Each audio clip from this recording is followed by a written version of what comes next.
Aldo in Arkadië.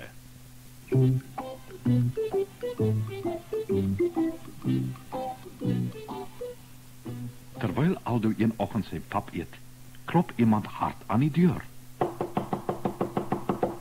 Die koning wil jou sien, Aldo. Eindelijk wil hy die stofsuier sien. Kan jou stofsuier vlieg, Ben? Ek is gelukkig as het tapijten skoonmaak lende. Goeiemôre, majesteit. Mens het van jou gehoor en mens wil graag vlieg.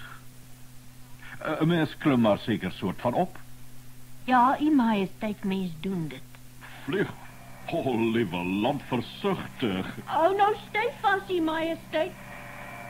Hi, ons is op pad naar die graag.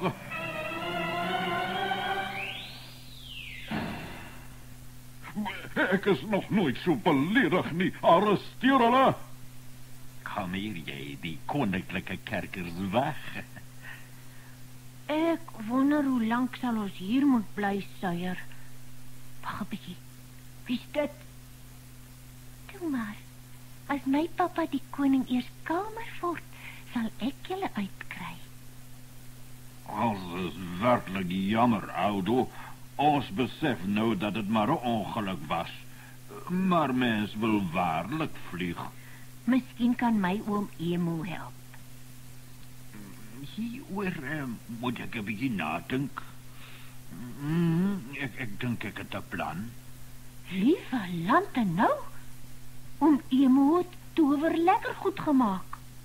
Suig een van die lekkers, u majesteit, as u wil vlieg. En hou omtrent 'n uur. Oh, mens kan maar net probeer. Kyk, daar trek papa vanself.